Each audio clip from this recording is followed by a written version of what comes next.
ಸಾಮಾನ್ಯವಾಗಿ ಎಲ್ಲರ ಲೈಫಲ್ಲಿಯೂ ಪ್ರೀತಿ ಅಂತ ಇರ್ತದೆ. ಅದೊಂದು ಎಷ್ಟು ಚಂದವಾದ ಭಾವನೆ ಅಲ್ವಾ. ಆದರೆ ಈ ಮಾತು ನಿಜವಾಗುವುದು ಯಾವಾಗ ಗೊತ್ತಾ? ನಮಗೆ ಸೂಕ್ತವಾದ ಸಂಗಾತಿ ಸಿಕ್ಕಾಗ ಮಾತ್ರ.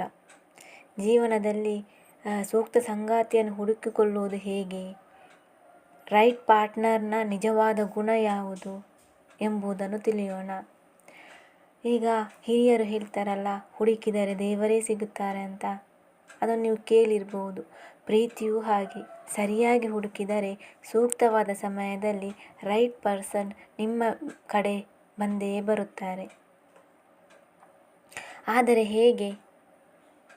ನೀವು ನಿಮ್ಮ ಲೈಫಲ್ಲಿ ಸಕ್ಸಸ್ ಆದಾಗ, ನಿಮ್ಮ ಫ್ಯೂಚರ್ನ ಕಡೆ ನೀವು ಫೋಕಸ್ ಮಾಡಿ, ನಿಮ್ಮ ಲೈಫಲ್ಲಿ ಅಂದರೆ ನಿಮ್ಮ ಕಾಲ ಮೇಲೆ ನೀವು ನಿಂತಾಗ ಬರುವ ಪಾರ್ಟ್ನರಿಗೂ, ನೀವು ಯಾವುದೇ ಕೆಲಸವಿಲ್ಲದೆ ಕೇವಲ ಪ್ರೀತಿಯನ್ನು ಹುಡುಕುತ್ತಾ ಹೋದರೆ ಸಿಗುವ ಪಾರ್ಟ್ನರಿಗೂ ತುಂಬ ವ್ಯತ್ಯಾಸವಿದೆ. ಆದರೆ ಆ ಪ್ರೀತಿಯನ್ನು ಹುಡುಕುವುದು ದೇವರನ್ನು ಹುಡುಕಿದಂತೆಯೇ ಬಲು ಕಷ್ಟದ ಕೆಲಸ. ರೈಟ್ ಪರ್ಸನನ್ನು ಹುಡುಕಿಕೊಳ್ಳುವುದೆಂದರೆ ಅದು ಸುಲಭವಾದ ಮಾತು ಖಂಡಿತ ಅಲ್ಲ. ಈಗ ನೀವು ಕೂಡ ಜೀವನದಲ್ಲಿ ಒಬ್ಬಂಟಿಯಾಗಿದ್ದೀರಾ ಅಥವಾ ರೈಟ್ ಪರ್ಸನನ್ನು ಹುಡುಕ್ತಾ ಇದ್ದೀರಾ? ರೈಟ್ ಪ್ರೀತಿಯನ್ನು, ಸೂಕ್ತವಾದ ಸಂಗಾತಿಯನ್ನು ಹುಡುಕುವುದು ಹೇಗೆ ಎಂಬುದನ್ನು ತಿಳಿಯೋಣ. ಮೊದಲನೆಯದಾಗಿ ಹೆಲ್ದಿ ರಿಲೇಷನ್ಶಿಪ್, ಆರೋಗ್ಯಕರ ಸಂಬಂಧ ಅಂತ ಎಂದರೆ ಸೂಕ್ತ ಪಾರ್ಟ್ನರನ್ನು ಆರಿಸಿಕೊಳ್ಳುವ ಮೊದಲು ನಾವು ಹೆಲ್ದಿ ರಿಲೇಷನ್ಶಿಪ್ ಏನು ಎಂಬುದನ್ನು ತಿಳಿದುಕೊಳ್ಳಬೇಕು. ನೀವು ನಿಮ್ಮ ಪಾರ್ಟ್ನರ್ನೊಂದಿಗೆ ಹೇಗೆ ಬಿಹೇವ್ ಮಾಡ್ತೀರಾ, ನಿಮ್ಮ ಪಾರ್ಟ್ನರ್ನೊಂದಿಗೆ ನೀವು ಹೇಗೆ ಅವರು ನಿಮ್ಮೊಂದಿಗೆ ಹೇಗೆ ನಡೆದುಕೊಳ್ಳುತ್ತಾರೆ, ಇವೆಲ್ಲವೂ ಇಂಪಾರ್ಟೆಂಟ್ ಆಗ್ತದೆ. ಜಗತ್ತಿನಲ್ಲಿ ಪ್ರತಿಯೊಂದು ರಿಲೇಷನ್ನು ವಿಶಿಷ್ಟವಾದಂಥದ್ದು. ಪ್ರೀತಿಯಲ್ಲಿ ನೀವು ಪರಸ್ಪರ ಗೌರವ, ಅಂಡರ್ಸ್ಟ್ಯಾಂಡಿಂಗ್, ನಂಬಿಕೆ, ಪ್ರಾಮಾಣಿಕತೆ ಇವೆಲ್ಲವನ್ನು ಒಳಗೊಂಡ್ರೆ ಮಾತ್ರ ಅದೊಂದು ಹೆಲ್ದಿ ರಿಲೇಷನ್ಶಿಪ್ ಎಂದು ಹೇಳಬಹುದು. ನೆನಪಿರಲಿ, ಹೆಲ್ದಿ ರಿಲೇಷನ್ಶಿಪ್ಪನ್ನು ಕಾಪಾಡಿಕೊಳ್ಳಲು ಇಬ್ಬರ ಪ್ರಯತ್ನವು ಮುಖ್ಯವಾಗಿರುತ್ತದೆ. ಎರಡನೆಯದಾಗಿ ಭಾವನೆಗಳನ್ನು ಅಂದರೆ ಎಮೋಷನನ್ನು ಪರಸ್ಪರ ಅರ್ಥ ಮಾಡಿಕೊಳ್ಳುವುದು. ಈಗ ರೈಟ್ ಪಾರ್ಟ್ನರನ್ನು ನೀವು ಹುಡುಕುವ ವೇಳೆ ಸೂಕ್ತವಾದ ಸಂಗತಿಯನ್ನು ಹುಡುಕಿಕೊಂಡು ಹೋಗುವುದು ಎಂದರೆ ಸುಲಭವಾದ ಕೆಲಸವಲ್ಲ ಎಂದು ಮೊದಲೇ ತಿಳಿಸಿದ ಹಾಗೆ, ಯಾರು ನಮ್ಮ ಎಮೋಷನ್ನ ತಾಳಮೇಳಕ್ಕೆ ಅಡ್ಜಸ್ಟ್ ಆಗ್ತಾರೋ ಅಂಥವರನ್ನು ಕಂಡುಕೊಳ್ಳಬೇಕು. ನಿಮ್ಮಿಬ್ಬರ ನಡುವೆ ಪರಸ್ಪರ ಎಮೋಷನಲ್ ಸಂಪರ್ಕ ಸೂಕ್ತವಾಗಿದೆಯೇ ಎಂಬುದನ್ನು ಮೊದಲು ನೀವು ನೋಡಿಕೊಳ್ಳಬೇಕು. ಇಬ್ಬರ ನಡುವೆ ಅಂಡರ್ಸ್ಟ್ಯಾಂಡಿಂಗ್ ಇದೆಯೇ ಎಂಬುದನ್ನು ಅರ್ಥ ಮಾಡಿಕೊಳ್ಳಬೇಕು. ಇಬ್ಬರಿಗೂ ಇಬ್ಬರು ವಿಶೇಷ ಎಂಬ ಭಾವನೆಗಳನ್ನು ಹುಟ್ಟಿಸುವಲ್ಲಿ ರೈಟ್ ಪ್ರಯತ್ನ ಮಾಡುತ್ತಿದ್ದೀರೇ ಎಂಬುದನ್ನು ನೀವು ಮೊದಲು ಗಮನಿಸಬೇಕು. ಮೂರನೆಯದಾಗಿ ನಿಮ್ಮ ಪ್ರೇಮದಾಚೆಗೆ ನಿಮಗಾಗಿ ಇರುವ ಬದುಕನ್ನು ಅನುಭವಿಸುವ ಅವಕಾಶ. ನೀವೀಗ ಲವ್ ಮಾಡ್ತಾ ಇರ್ತೀರಿ, ನಿಮ್ಮ ಪರ್ಸನ್, ನಿಮ್ಮ ಪಾರ್ಟ್ನರ್, ನಿಮ್ಮ ಪ್ರಪಂಚ ಇದೆಲ್ಲವೂ ನಿಜ. ಆದರೆ ಪ್ರೀತಿ ಜೀವನದಾಚೆಗೂ ನಿಮಗೊಂದು ತೀರಾ ಪ್ರೈವೇಟ್ ಲೈಫ್ ಇದೆ. ಈ ಬದುಕನ್ನು ಜೀವಿಸಲು ನಿಮ್ಮ ಪಾರ್ಟ್ನರ್ ನಿಮಗೆ ಅವಕಾಶ ಅಥವಾ ಸ್ವಾತಂತ್ರ್ಯ ಕೊಡುತ್ತಿದ್ದಾರೆಯೇ, ಅವರಿಂದ ನಿಮಗೆ ಸ್ವಾತಂತ್ರ್ಯ ಸಿಗುತ್ತಿದೆಯೇ ಎಂಬುದನ್ನು ಮೊದಲು ತಿಳಿದುಕೊಳ್ಳಿ. ಅವರನ್ನು ಬಿಟ್ಟು ಬೇರೆ ಮೂಲಗಳಿಂದ ನಿಮಗೆ ಆಗುತ್ತಿರುವ ಆನಂದವನ್ನು, ಖುಷಿಯ ಭಾವನೆಯನ್ನು ನೀವು ಪ್ರೀತಿಯಿಂದ ಸ್ವೀಕರಿಸುವ ಮನೋಭಾವ ನಿಮ್ಮ ಪಾರ್ಟ್ನರಿಗಿರಬೇಕು. ನಿಮ್ಮ ಲವ್ ಲೈಫಲ್ಲಿ ನಿಮ್ಮ ಅಸ್ತಿತ್ವವನ್ನೇ ಮರೆಸುವಂತೆ ಮಾಡಬಾರದು. ಲವ್ ಲೈಫಲ್ಲಿ ಜೊತೆಯಲ್ಲಿ ನೀವಿಬ್ಬರು ನಿಮ್ಮ ಸ್ನೇಹಿತರು ಹಾಗೂ ಕುಟುಂಬದೊಂದಿಗೆ ಮೊದಲಿನಂತೆಯೇ ಖುಷಿಯಿಂದ ಕಾಲ ಕಳೆಯಲು ನಿಮಗೆ ನಿಮ್ಮ ಪಾರ್ಟ್ನರ್ ಅವಕಾಶ ನೀಡುತ್ತಿದ್ದಾರೆಯೇ ಎಂಬುದನ್ನು ನೋಡಬೇಕು. ನಾಲ್ಕನೆಯದಾಗಿ ನಿಮ್ಮ ಎಮೋಷನನ್ನು ಹೇಳಿಕೊಳ್ಳಲು ಸಂಪೂರ್ಣ ಫ್ರೀಡಮ್ ನಿಮಗೆ ಸಿಗುತ್ತಿದೆಯಾ ಎಂಬುದನ್ನು ಮೊದಲು ನೋಡಬೇಕು.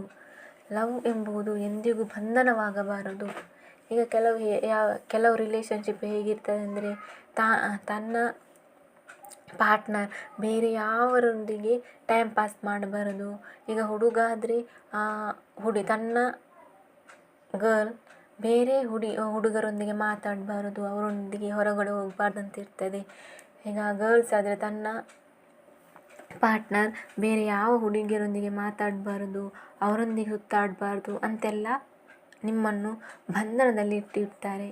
ಆದರೆ ಈ ಬಾನಂಗಳದಲ್ಲಿ ಸ್ವಚ್ಛಂದವಾಗಿ ಹಾರಾಡುವ ಹಕ್ಕಿಯಂತೆ ಜೀವಿಸಲು ನಿಮ್ಮ ಪಾರ್ಟ್ನರಿಂದ ನಿಮಗೆ ಯಾವುದೇ ಅಡ್ಡಿ ಉಂಟಾಗಬಾರದು. ಲವ್ ಅಥವಾ ಪ್ರೀತಿಯ ಹೆಸರಿನಲ್ಲಿ ನಿಮ್ಮನ್ನು ಬಂಗಾರದ ಪಂಜರದಲ್ಲಿ ಇಡುವ ಪ್ರಯತ್ನಿಸುವ ಅನೇಕರು ನಿಮಗೆ ಸಿಗಬಹುದು. ಅದು ಟ್ರೂ ಲವ್ ಅಲ್ಲ. ನಿಮ್ಮನ್ನು ನೀವು ಹೇಗೆ ಇರ್ತೀರಾ ಹಾಗೆಯೇ ಸ್ವೀಕರಿಸುವುದು ಟ್ರೂ ಲವ್. ನಿಮ್ಮ ಎಮೋಷನನ್ನು ಯಾವುದೇ ಹಿಂಜರಿಕೆಯಿಂದ ಹೊರಹಾಕಲು ನಿಮ್ಮ ಸಂಗಾತಿಯು ನಿಮಗೆ ಸೂಕ್ತ ವೇದಿಕೆ ಕಲ್ಪಿಸಿಕೊಡುತ್ತಿದ್ದಾರೆ. ಅಥವಾ ಅವರಿಗೆ ಇಷ್ಟವಾದ ವಿಷಯ ನಿಮಗೆ ಇಷ್ಟವಾಗಿಲ್ಲ ಎಂದಾದರೆ ಅದನ್ನು ಅವರೆದುರು ಮನಬಿಚ್ಚಿ ಹೇಳಿಕೊಂಡಾಗ ನಿಮ್ಮ ಅಭಿಪ್ರಾಯಗಳಿಗೆ ಸೂಕ್ತ ಮನ್ನಣೆ ಸಿಗುತ್ತಿದೆ. ಇವೆಲ್ಲವನ್ನು ನೀವು ಸೂಕ್ಷ್ಮವಾಗಿ ಅವಲೋಕಿಸಬೇಕು. 5ನೇದಾಗಿ, ಬಿಚ್ಚು ಮನಸ್ಸಿನಿಂದ ಮಾತನಾಡುವ ಸ್ವಾತಂತ್ರ್ಯ ನಿಮಗೆ ಕೊಡ್ತಾ ಇದ್ದಾರಾ ಅಂತ ನೀವು ನೋಡಬೇಕು. ನಿಮ್ಮ ಪಾರ್ಟ್ನರ್ ನೀವು ಅತ್ಯಂತ ಸ್ವತಂತ್ರವಾಗಿ ಮಾತನಾಡುವ ಅವಕಾಶ ನಿಮಗೆ ಕೊಡುತ್ತಿದ್ದಾರೆಯೇ? ಅಥವಾ ಉತ್ತಮವಾದ ಕಮ್ಯುನಿಕೇಷನ್ ಯಾವುದೇ ಒಂದು ಸುಂದರ ಸಂಬಂಧದ ಫೌಂಡೇಶನ್ ಆಗಿದೆ. ನಿಮ್ಮಿಬ್ಬರಿಗೂ ಒಬ್ಬರ ಮೇಲೆ ಒಬ್ಬರಿಗೆ ಗೌರವ ಇದ್ದರೆ ಖಂಡಿತ ನಿಮ್ಮ ಕಮ್ಯುನಿಕೇಷನ್ ಚೆನ್ನಾಗಿ ಇರುತ್ತದೆ. ನಿಮ್ಮ ಪಾರ್ಟ್ನರ್ ನಿಮ್ಮೊಂದಿಗೆ ಇರುವ ಕಷ್ಟ, ಇಷ್ಟ ಇವೆಲ್ಲವನ್ನು ನಿಮ್ಮೊಂದಿಗೆ ಓಪನ್ ಆಗಿ ಚರ್ಚಿಸಲು ಅವಕಾಶ ಕೊಡ್ತಾರಾ? ಅದೇ ರೀತಿ ನಿಮಗೂ ಕೂಡ ಈ ಅವಕಾಶ ಸಿಕ್ಕಿದೆಯಾ ಎಂಬುದನ್ನು ನೀವು ತಿಳಿಯಬೇಕು. 5ನೇದಾಗಿ, ಜೀವನದ ಬಗ್ಗೆ ನಿಮಗಿರುವ ಕನಸುಗಳಿಗೆ ಅವರು ನಿಮಗೆ ಗೌರವ ಕೊಡುತ್ತಾರಾ ಅಥವಾ ನಿಮಗೆ ಗೌರವ ಸಿಗುತ್ತಿದೆಯಾ ಎಂಬುದನ್ನು ನೋಡಬೇಕು. ಮನುಷ್ಯ ಅಂತ ಅಂದ ಮೇಲೆ ಆತನಿಗೆ ತನ್ನ ಲೈಫಿನ ಬಗ್ಗೆ, ತನ್ನ ಫ್ಯೂಚರ್ನ ಬಗ್ಗೆ ಕೆಲವು ಗೋಲುಗಳು, ಡ್ರೀಮ್ಸ್ ಇರುತ್ತದೆ. ತನ್ನ ಜೀವನದಲ್ಲಿ ತಾನು ಗುರಿ ಸಾಧಿಸಬೇಕು ಎಂಬ ಛಲ ಕೂಡ ಇರುತ್ತದೆ.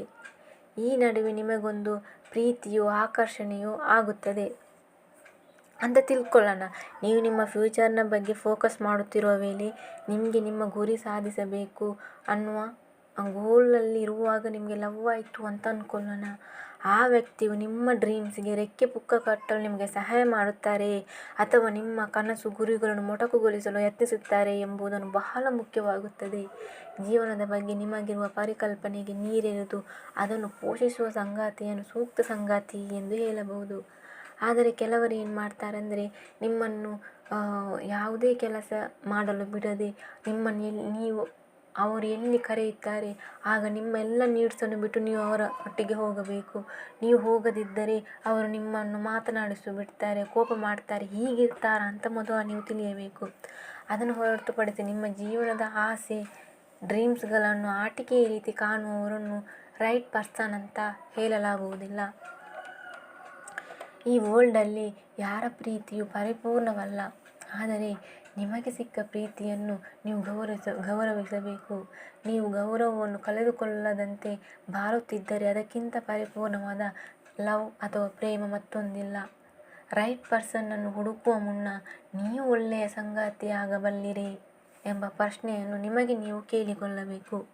ಈ ರೀತಿ ಪರಸ್ಪರರು ತಮಗೆ ತಾವು ಉತ್ತಮ ಸಂಗಾತಿಯಾಗಬೇಕು ಎಂಬ ಪ್ರತಿಜ್ಞೆ ಮಾಡಿಕೊಂಡು ಅದರಂತೆ ಬಾಳಿದರೆ ಖಂಡಿತ ಆ ಸಂಬಂಧ ಸುಂದರವಾಗಿರುತ್ತದೆ ಅಂತ ಹೇಳುತ್ತಾ ನಿಮಗೆ ಈ ವಿಡಿಯೋ ಇಷ್ಟವಾಗಿದೆ ಎಂದು ಭಾವಿಸುತ್ತೇನೆ.